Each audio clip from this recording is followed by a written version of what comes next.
Hello everyone. In this video we are going to talk about the Huffman coding, and this is the method I mentioned in JPEG compression video that I published like a few days ago, and I mentioned that at the last stage a Huffman coding is used. So since this is an interesting algorithm in data coding and especially about images, I wanted to talk about it.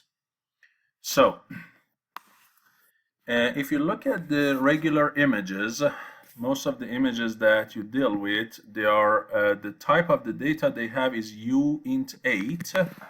Seems like there is a small typo here. Uint8, which means unsigned integer with 8 bits.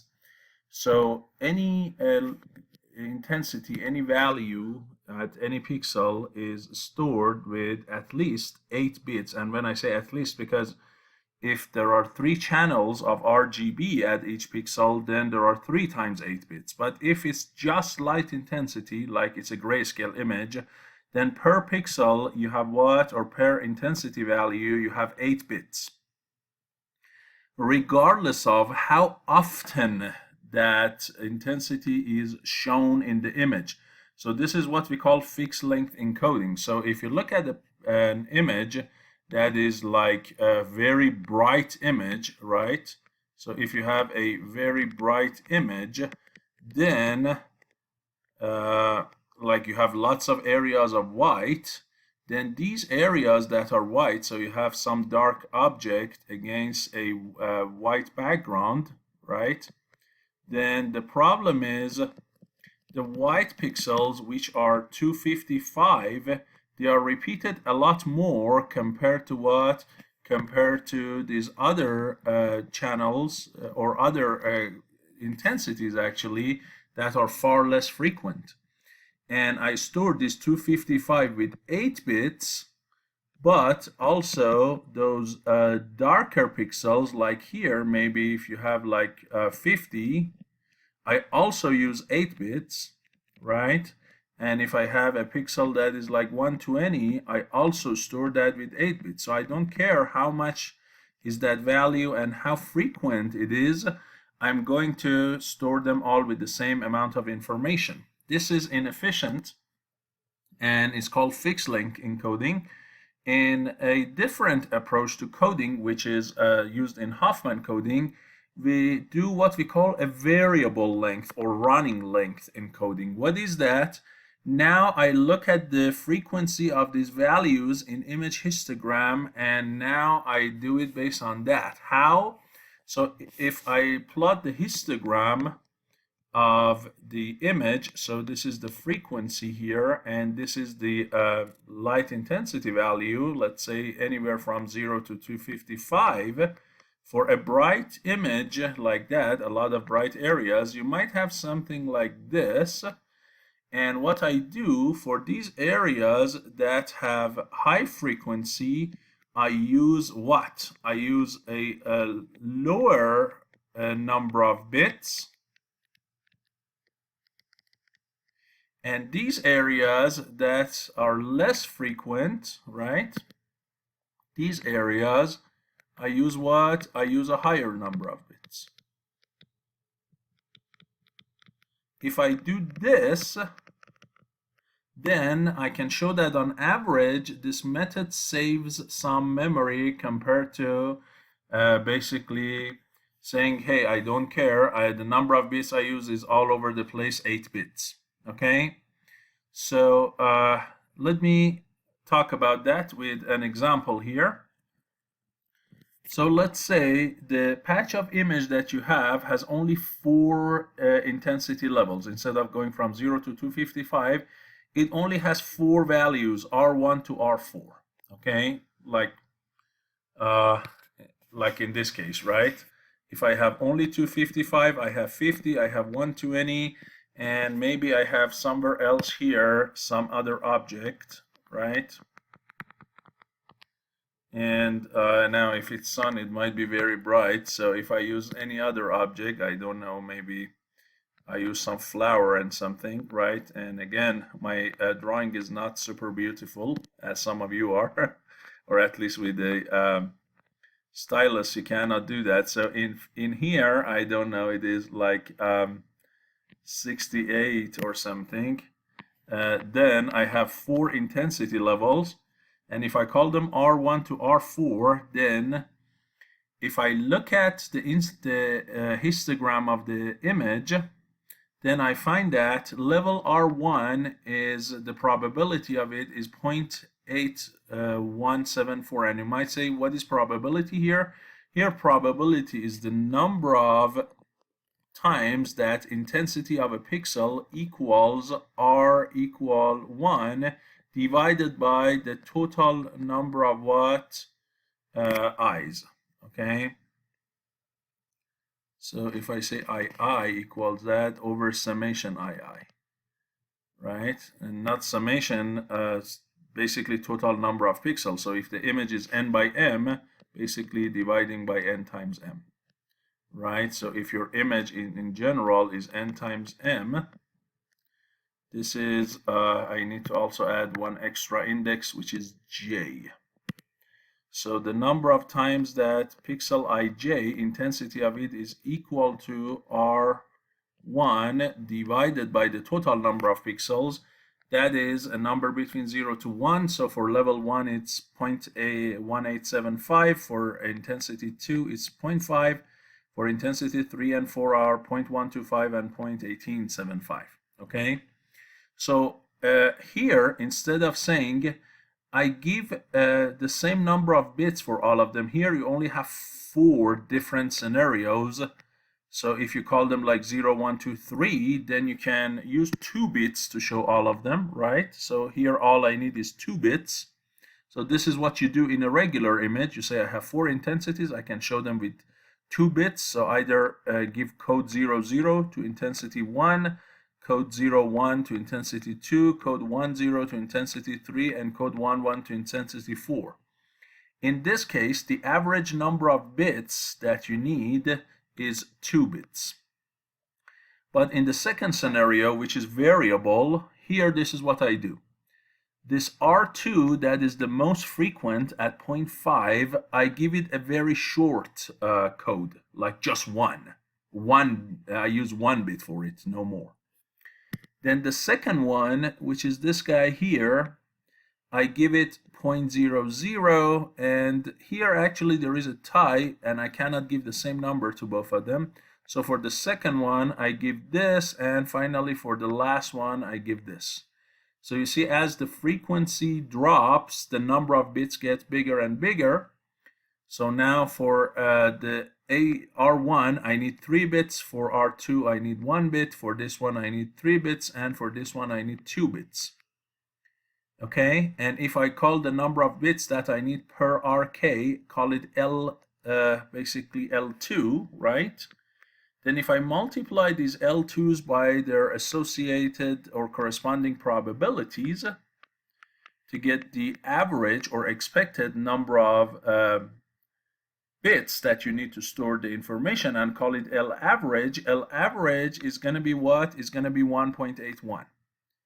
So you see, while in fixed length encoding I needed 2 bits per intensity, here I need 1.81 bits per intensity. And if I divide that 2 by 1.81, I get a compression ratio of what? 1.1. So you see, I could get a compression ratio bigger than 1. That means I could compress it. Now here it's not amazing.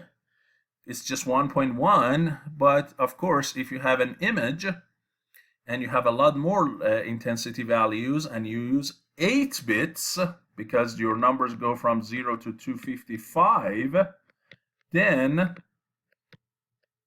you can achieve higher compression ratios, and I'll show you in my code. Okay, but here you see the advantage of what? This smart idea of variable length encoding. So this smart idea is based on the notion of what? Entropy, which we have in information theory.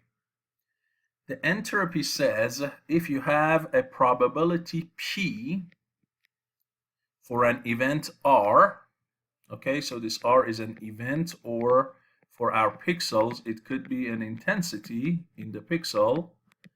then if the probability of that is p, then negative p times natural log, or log in general, it could be just log, it can even be log 2 of p. This is what? This is the entropy associated with that probability p.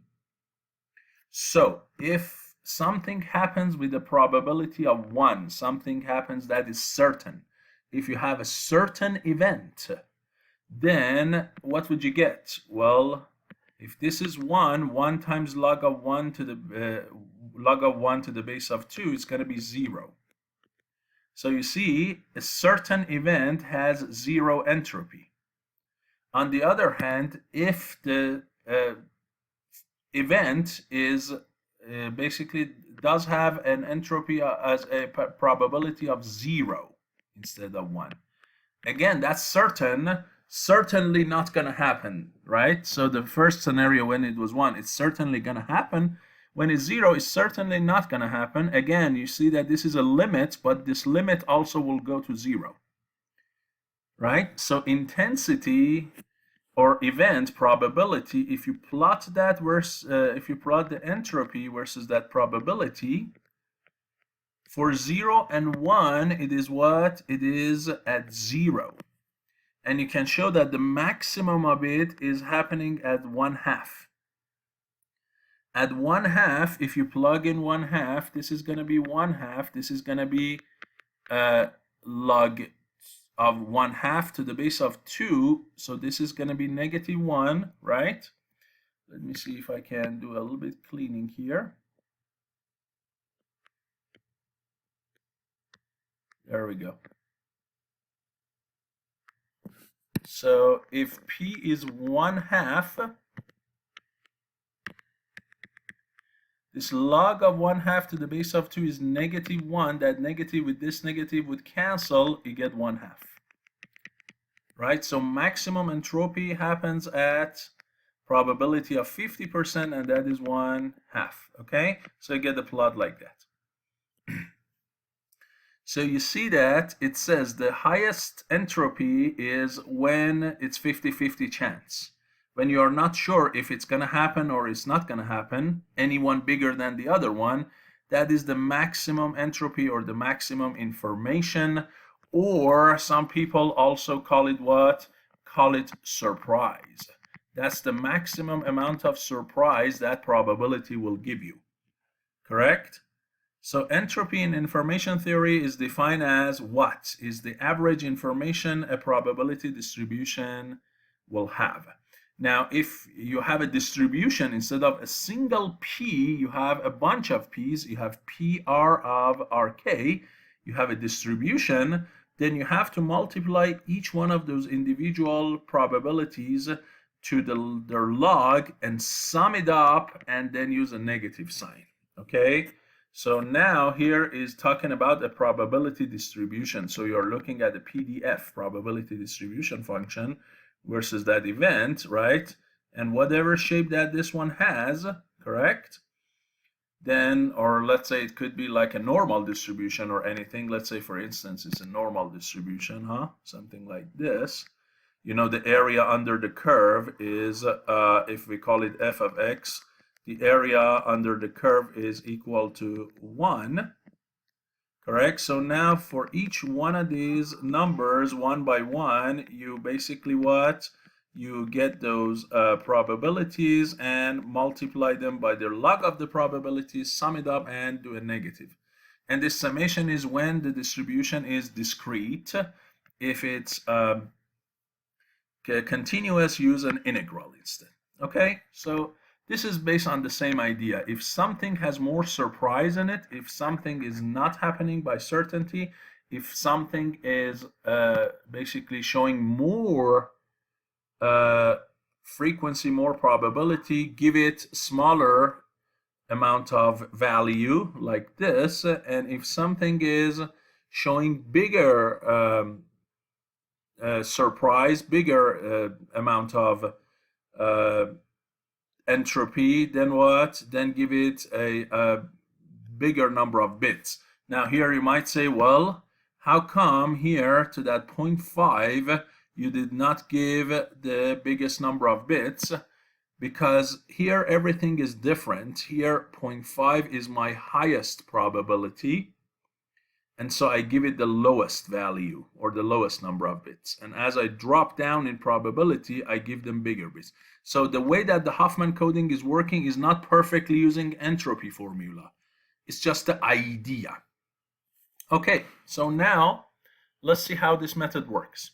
So Huffman coding is called an entropy-based, as you just saw, variable length, as you just saw, optimal prefix lossless coding algorithm.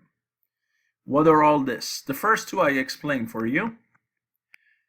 What is prefix code lossless? Lossless means if you compress with the Huffman, you can decompress it, or if you encode with the Huffman an image, you can decode the result of the Huffman code back to original image without any loss. Remember JPEG compression? When you did the rounding operation in JPEG, you lost some of the information which you could never get back. So when you save the image finally as a JPEG, you see there is some reduction in quality and some pixelation, but that's not the same way that the Huffman works. Okay, so Huffman coding is a lossless compression. There is no loss of any value or anything. You can get the original data back intact. Now, of course, because of that, the compression ratios that typically this one provides are not as huge as the JPEG, which was like up to 100 or more. So here, the compression ratios are smaller, but the good thing is it's lossless.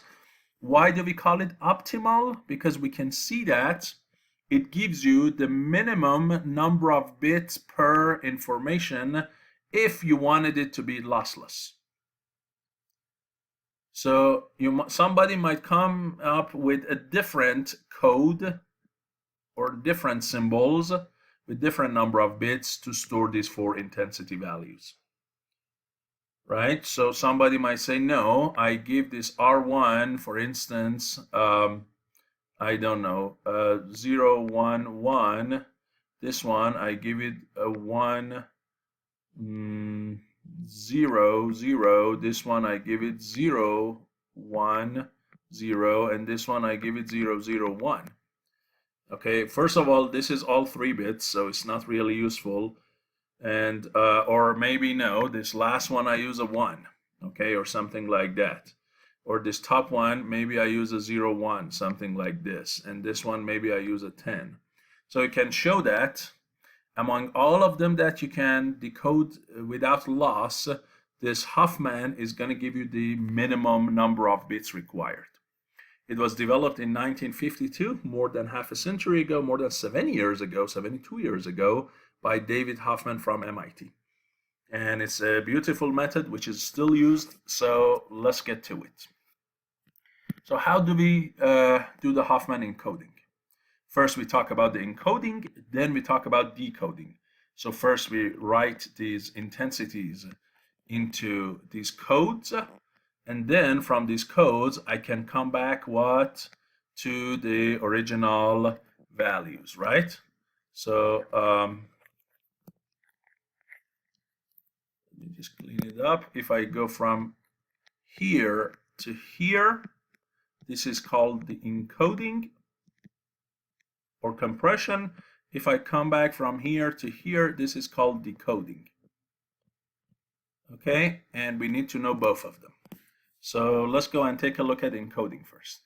The first step in encoding is a bunch of successive source reductions by creating some compound symbols using lower probabilities. What does that mean? So here, let's say I have the 4 light intensity values, A1 to A4, as we discussed here, or R1 to R4, it doesn't matter, that's the same thing. And A2 or R2 has the highest probability of 0.5, 1 and 4, they are the second highest, and 3 is the lowest, okay, as you just can see here. Again, here these A's are the same as those R's above. So how do we do that? This is what we do. We sort them from the highest to lowest probabilities. So the highest goes on the top. Then what? Then I go ahead and combine the bottom lowest probabilities into one into one single probability. So I add these two together and I get 0.3125. Now this 0.3125 represents what? This one represents both A1 and A3. That 0.5 still represents A2, and this 0.1875 represents A4. Then I repeat that. Again, in this sorted vector, I look at the two bottom ones, and again, I add them together. This time I get 0.5. So now this 0.5 represents what? A1 and A3 and A4. I keep repeating that until I go down to only two probabilities. When I'm down to two probabilities, then what? Then I would stop. Okay, so these are the reductions, and compound symbols are these. Look, you see this 0.5 here represents all of them instead of just one of them. So this is what? This is your compound symbol. Now what? How do we come up with those 0, 1s? How do we come up with these based on these reductions?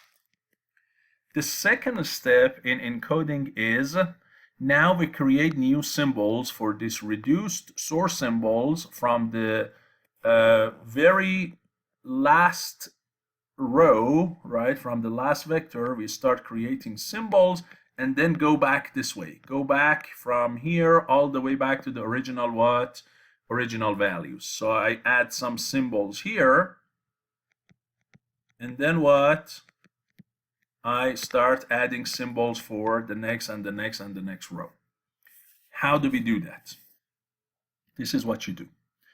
You say here at the very last reduction, I have only two probabilities, 0.5 and 0.5. Remember up here? I give one of them 1, I give one of them 0, arbitrarily. You can choose one of them 1, one of them 0. So let's say the top one 1, the bottom one 0. Okay? Now, this 1 represented what, if you remember? This 1 represented only what? Remember, this guy here was only A2 all the way from left to right or right to left. So this 1 is going to stay, and this 1 alone is going to represent for me what? Intensity A2, as you can see here.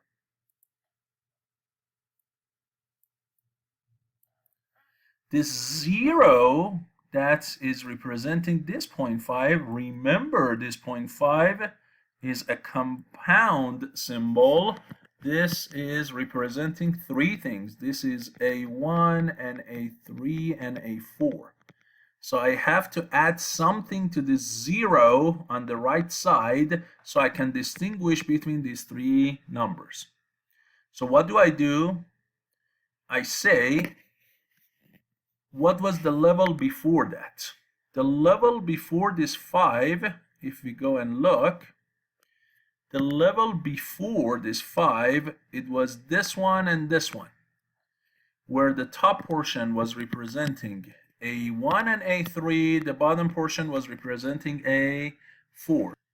So that's exactly what I do, and I say the 0 that I had for both of these numbers, now I add a 1, right, to the top part and a 0 to the bottom part, just like last time we did. And now this 0, 1 represent this 0.31, which is for A1, A3, and this 0, 0 represent A4 here. So now this 0, 0 is going to go right to this guy, And remember that 1 was what? That 1 was representing A2.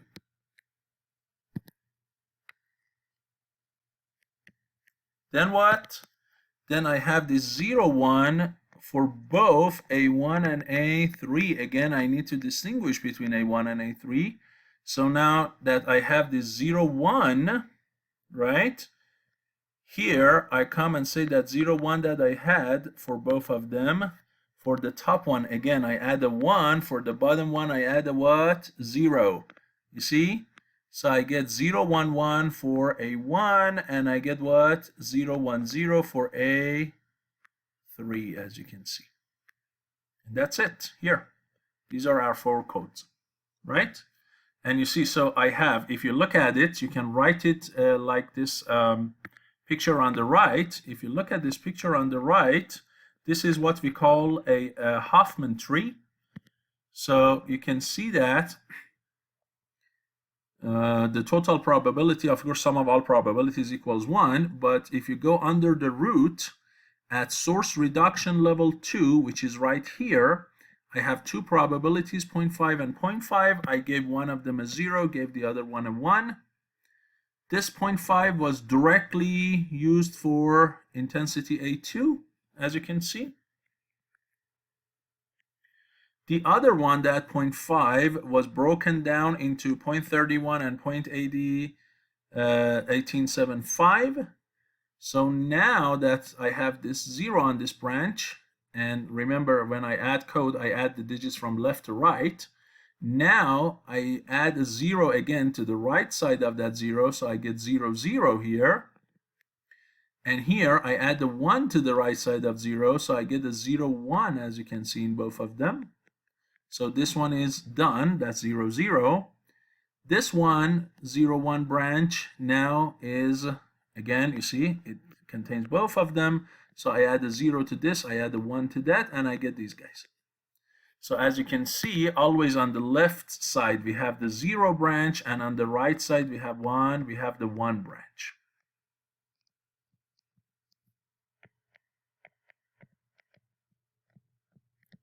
So the 0 branches are on the left, and what? The 1 branches are on the right, as you can see. And we get this kind of tree, which we call Huffman tree. So this is how we create the codes with different number of bits. And again, you see that the higher probabilities get, the bigger probabilities get the smaller number of bits. The smaller one get bigger number of bits. Now, is that done? No. This, if we just use these the way they are, we have not achieved any compression yet. Why? Let me show you. So here, to show you why we have not achieved any compression yet, instead of using just 4 numbers, I look at a patch of image. Let's say here is a portion, a patch of an image.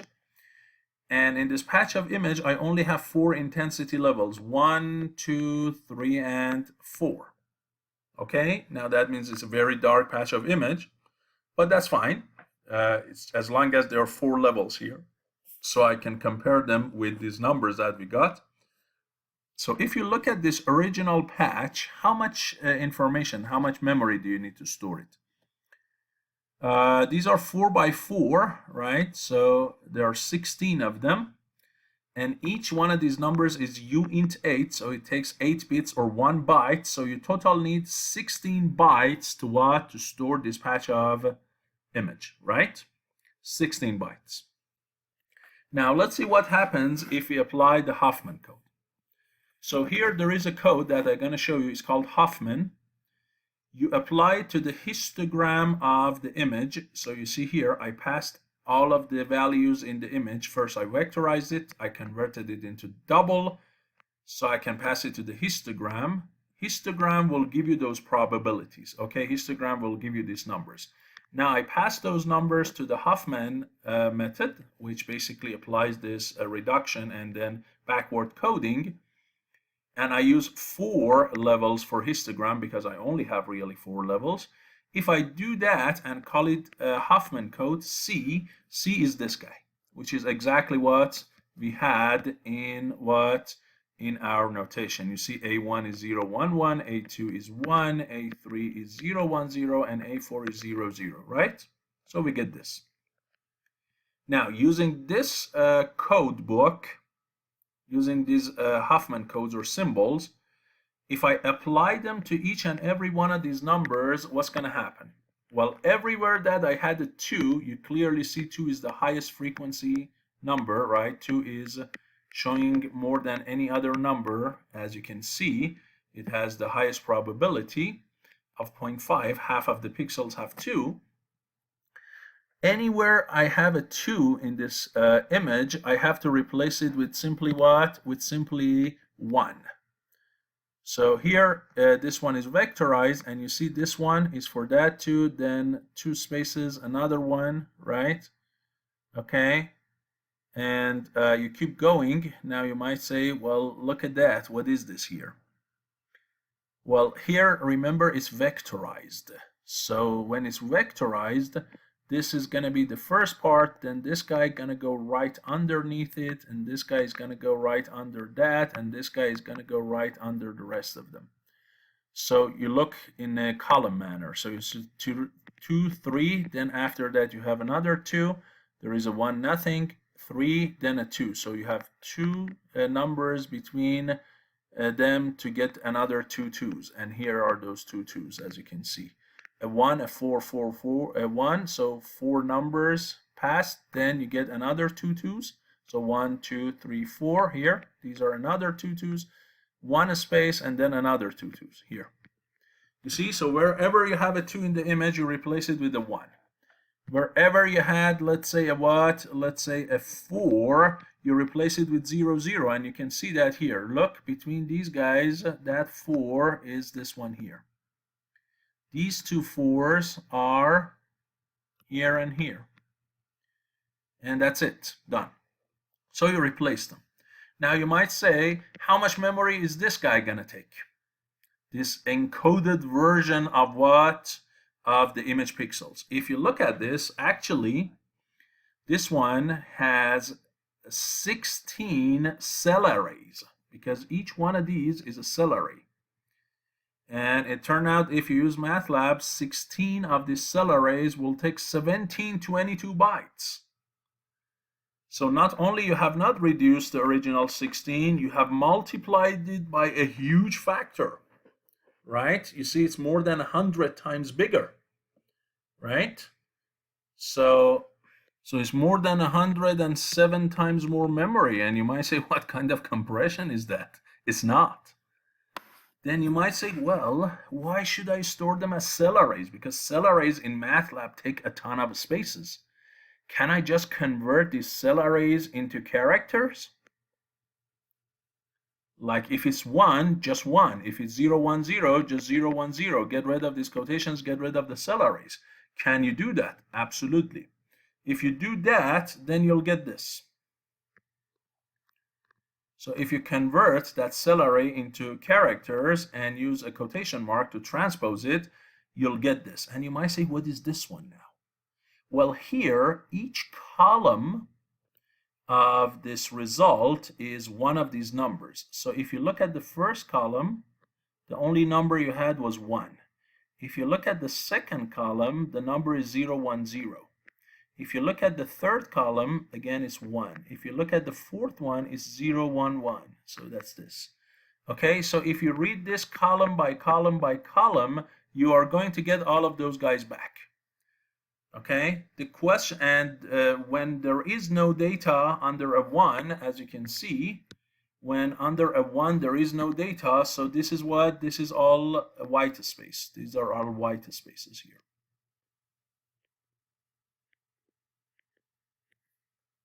Now, does this one have a smaller amount of bytes? Yes.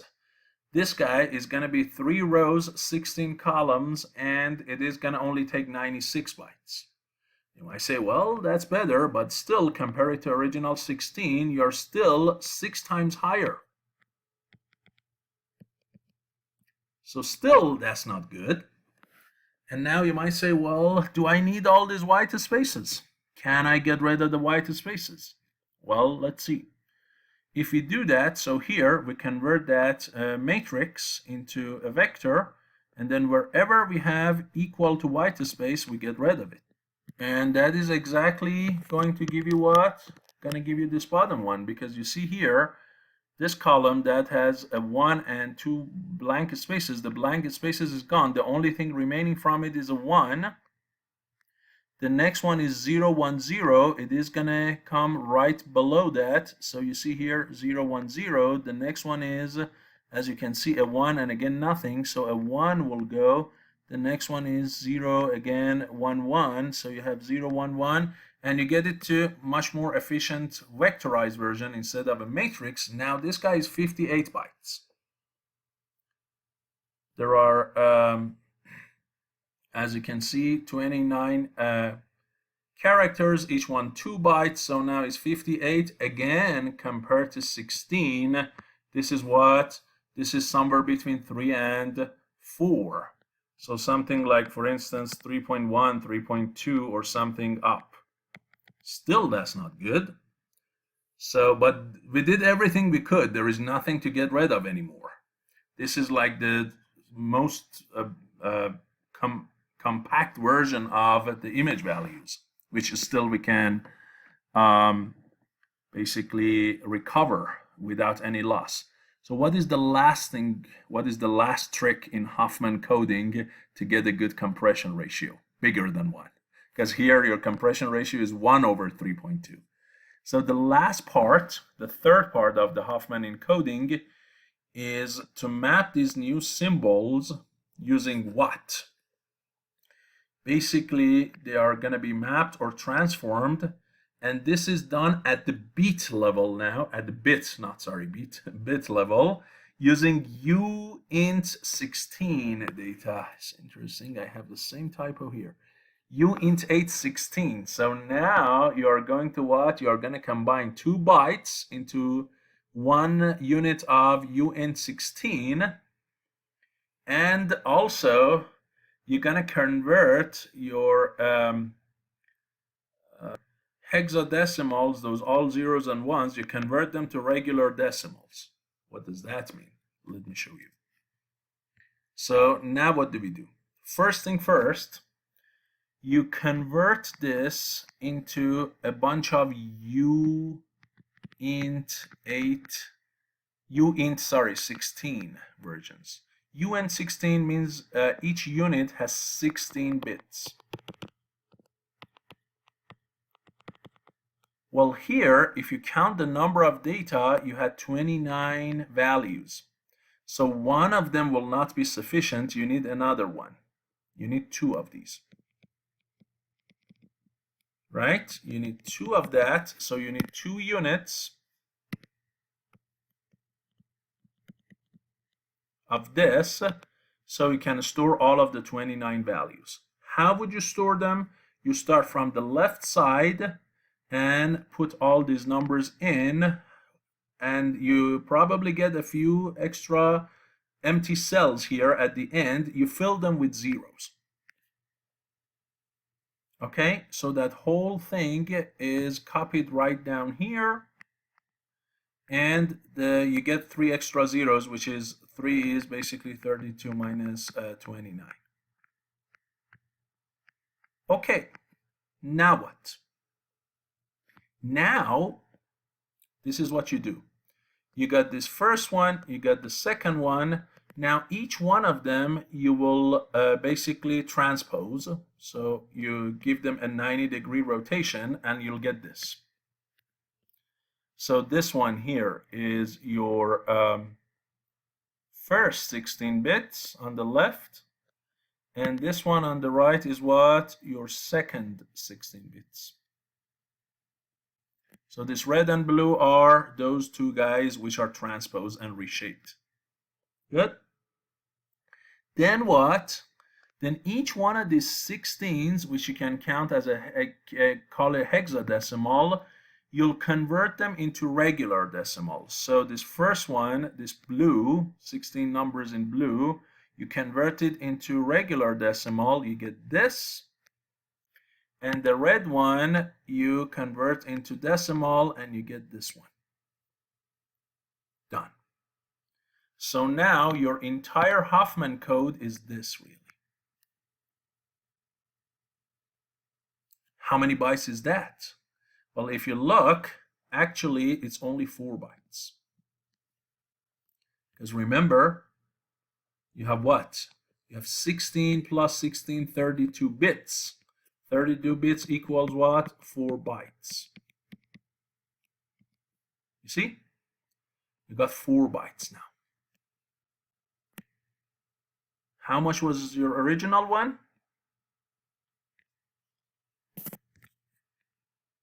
16. So I needed 16 bytes to store that patch of image. Now with all of these steps of Huffman coding, I'm down to 4 bytes. So compression ratio is 4:1. You see, I could achieve a relatively good compression ratio considering that this is lossless. So I can go back and I'll show you how to go back, how to do the decoding. So let's look at the MATLAB code here. First see the encoding part before we go to decoding. And by the way, one more time emphasizing, images and text taken from digital image processing using MATLAB by Rafael Gonzalez. And the code that I'm showing you is not my code, okay? So the credentials for the people who wrote it, they're all here, okay? I have not written this code. The only thing I wrote is this test code, this test script. But these functions like huff to mat, which converts, this is the decoding part. And this one, mat to huff, which converts a matrix or image into Huffman. This is the one that I'm going to use right now. You see here, these are all written by these people, and they did it based on the book that I mentioned by Gonzalez. So the code is all coming from that book, and credit all goes to these people. So here I have that same patch here, and I use a whos, so you see how many bytes, what kind of data. I do the histogram and then apply Huffman on the histogram. I convert it to character. I remove the white spaces. And finally, I show you the total thing, which converts it into those binaries and show you that, okay? So if I just run this portion of the code, I want you to see everything, right? So this is my original patch, 4 by 4, 16 bytes. This is the Huffman code for it, or the Huffman symbols. This is when we encoded each and every one of those pixels using this code book, which needed a lot more bytes. And then here is when we converted it into character. Again, a lot less byte, but more than 16. Here is when we got rid of the spaces, 58 bytes. And here is when everything is done to the bit level. And the code returns a structure that one portion of it is the final Huffman code, but it returns also the size of the matrix or image that you tried to encode. You need this later for decoding the minimum value here. I'll talk about that. And then the histogram, or the frequencies of occurrence of those pixel values. Okay. And you might say, well, if you look at this guy, the size of that is 694 bytes. It's not just those 4 bytes that you mentioned.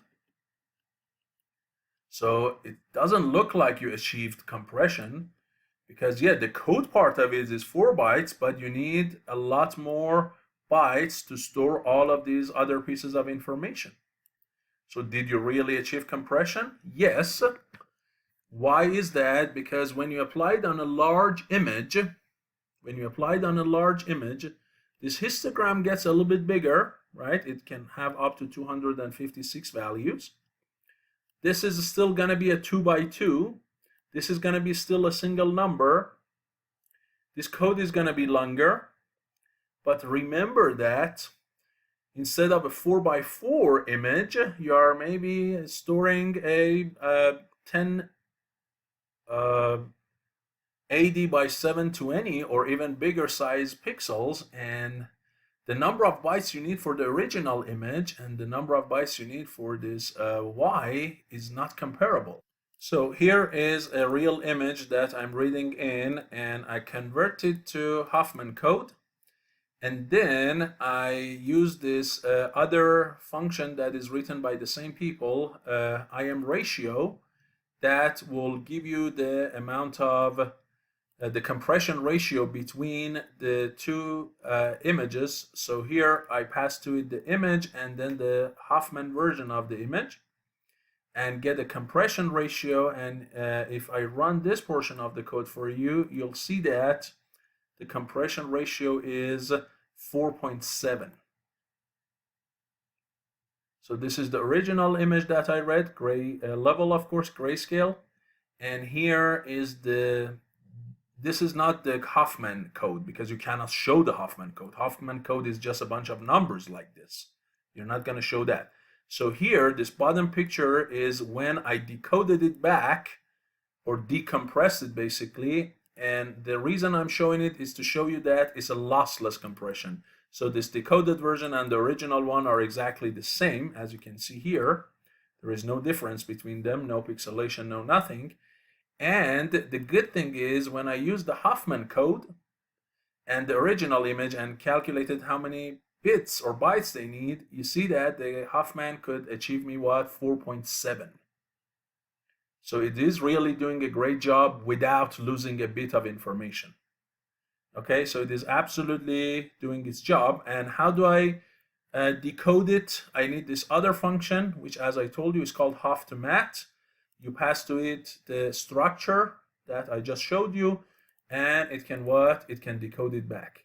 So now if you look here, if I decode that Huffman code that I just showed you, this one, if I pass this guy to Huff to Mat, look what happens. Here. This is the decoded F, and this was the original, F2. Look at them. 2, 3, 4, 2. Here, 2, 3, 4, 2. 3, 2, 4, 4. 3, 2, 4, 4. You see?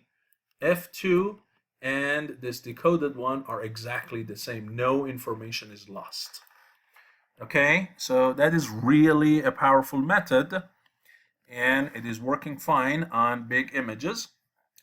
And the reason, again, you get good results for an image is this overhead part, this part, is going to be only done one time for the whole image. So you still can get real compression.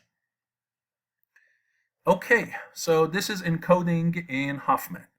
Now, how would you decode it back? How would you go from this back to this? Right? If I have just those few numbers, how can I go backwards? Well, let's take a look. So here we're going to look at the Huffman decoding briefly, which is very easy. So remember, this is what I have, and this is where I want to end up. And I have some extra pieces of information to help me. What are they? They were the ones that were given in Y. One of them was the size of the output has to be 4 by 4. So the first thing I can do, I can pre-allocate a 4 by 4 matrix of uint8 values, and I can start them all at 0 and then fill them. So that's the first thing, it gives me the size. The next thing that is important is the histogram. This one tells me that one of the values was with frequency 3, the next one was 8, the next one was 2, the next one was 3. Now, which ones? Clearly, the first value was frequency of 3, the next one was 8, the next one 2 and 3. So if you look, the first one, which is 1, the first intensity, which is 1, has a frequency of 3. The next one, which is 2, has a frequency of 8, as you can see here. Right? So I know that these numbers that I see here, they are corresponding to 4 intensity values from an increasing from a small to a larger number. The question is, what numbers go here? Do I fill it with 1, 2, 3, 4, or do I fill it with 200, 200, 1, 200, 2, 203, or anything like that? Where do I get them? Here, this guy can help you. Min 32769. What is that? So this number here is 2 to the 15 plus 1. Or instead of 15, you can say 16 minus 1. Where does 16 come from? 16 come from the fact that you are using 16 bits to store each one of these patches, right? So this one is the equivalent of 16 bits, and the second one is also equivalent of another 16 bits. So this one, this number, corresponds to 2 to the 15 plus 1, and it corresponds to, this 2 to the 15 corresponds to the minimum intensity pixel that you have, 0, and then plus what? Plus this 1, so equals 1. So basically this number 32769 really corresponds to pixel 1. So the minimum value that you have is really what? 1 here. Okay, how about the other ones? Where do I get the other intensities, right? That 2, 3, and 4, how do I know these correspond to them, and then where do they sit in the 4x4 picture? So one thing is, here, using this histogram, as I said, if I pass this histogram to the Huffman code, it is going to give me these 4 things here, right? So if I pass these to the Huffman code, it is going to give me what? If I give it 3A23, that is going to give me this. And using these, I should be using these code words. I should be able to what? Look into this 16 or this 32-bit version of the Huffman code and find all the numbers. Now, let's talk about it. So the first step, as I said, is you convert each one of these patches into you convert your decimal into a hex, okay? So this one is gonna go over that entire line, and this one is gonna go over that entire one. Okay, so the operation that you use is basically hex to decimal. Then what? Remember this one, when you want to vectorize it, you bring the second column all under the first column, and here we apply a transform to it. So you see from the 0, 0, 0, all of them, they are starting here. So this is that first portion of it. This is the second portion, where the second column, which are transposed. So if you put them next to each other, you get these 32 bits, where you know this is the first 16 bits, this is the next 16 bits. Okay, yeah? So now you want to read this, which we had up there when we removed all the white spaces, if you remember. We have this guy back, and now from here, we're gonna read the pixel values. Okay, how do we do that? One of the best things about this Huffman code, or these numbers that you get, is none of them is a prefix of the other one, okay? So that is one of the best properties and the important properties of Huffman coding. Otherwise, you cannot really decode it, okay? And I assume I mentioned it for you here, that no code word is a prefix of any other code word. That is very important. So when I look for something, if I look for 1, I'm not going to see 1 in the beginning of any of these guys. None of them has a 1. Or if I look for what? If I look for the 00, right? If I look at this 00, in none of these other ones, I can see 2 zeros on the left. There is no prefix 2 zeros in any of them. So each one of them can easily be separated from the other ones. That is the power of this method. So what do? I know these are my code words. And with these code words, I'm going to what? I'm going to look for my numbers. And I know that this one, that is the shortest one, 1, corresponds to this 8.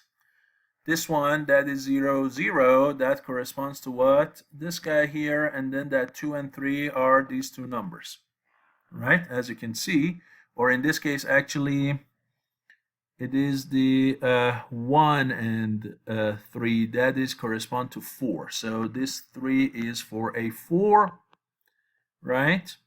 So this one has 3 frequency of 3. This one has a frequency of 2. This one has a frequency of 3, and this one has a frequency of 8. Now look, this is what we do. I start from left to right and I scan. The first thing I detect is a 1, and I know a 1 is not a prefix of anything else, so 1 corresponds to what? Corresponds to that intensity level with 8 frequencies. But what is that? I know my first number that has a frequency of 3 is 1. What is the second number? Well, the second number has to be 2. And you might say, how would you know it's 2? What if it was 5? Who said these numbers should be right after each other? Who said these numbers should be 1, 2, 3, 4? Maybe it's like 1, 5, 8, and 210, right? How do I know? The thing is, when we create this histogram, how many bins do we use? There we go. Yes, we use 256 bins. So if my numbers, the 4 intensity levels that I have are these guys, then for numbers 2, 3, and 4, between 1 and 5, there should be no frequency. So if I want the histogram for this, it should be like what? It should be basically as many 1s as I have, whatever it is, F1. Then for 2, 3, and 4, they should be what? 0, 0, 0. And then once I get to 5, I'm going to get something like this one, F5 or something, and so on. So if I get a bunch of empties, if I get a bunch of zeros in my histogram, that means those pixel values are missing.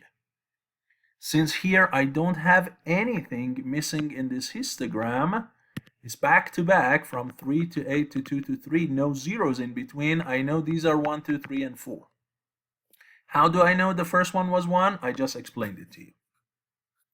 So now I know that this is my 1, and 1 here corresponds to the highest frequency, A2, and A2 here is what? 2. So this number corresponds to 2. Then as I move to the right side, I look for one of these 4s. The next thing I see is a 0. Well, 0 is not enough, so I look at the next one. The next one is a 1. Do I have a 0, 1 anywhere here? No. So I move forward again. Now I have a 0, 1, 0. Do I have any 0, 1, 0? Yes, that's this guy. This guy corresponds to what? Pixel intensity 3, which is 3 in this case. So this one corresponds to a 3. Next what? Next I get a 1 again here. And 1 I know is not a prefix to anything. So that 1 is alone a single 1. So that is a 2. Then I move forward. I see a 0, which is not any of them. I move to 1. Again, 0, 1 does not exist. I go to another 1. So it becomes 0, 1, 1, which is one of these. And that is pixel intensity 1, which in this case is 1. So look, 2, 3, 2, 1. Here we go. That's that first row. That's the first column. Here. Remember, this is vectorized version. So always comes the first column, the second column, third column, and fourth column. So here we go. That's my next portion. Then I go for the next set, 0, 1, 0, which again, that is intensity 3. Then I have a 1 and a 1. So here is 1 and 1. Then I have 0, 1, 1, which is, that is 2. These two are 2. And this last one is a 1.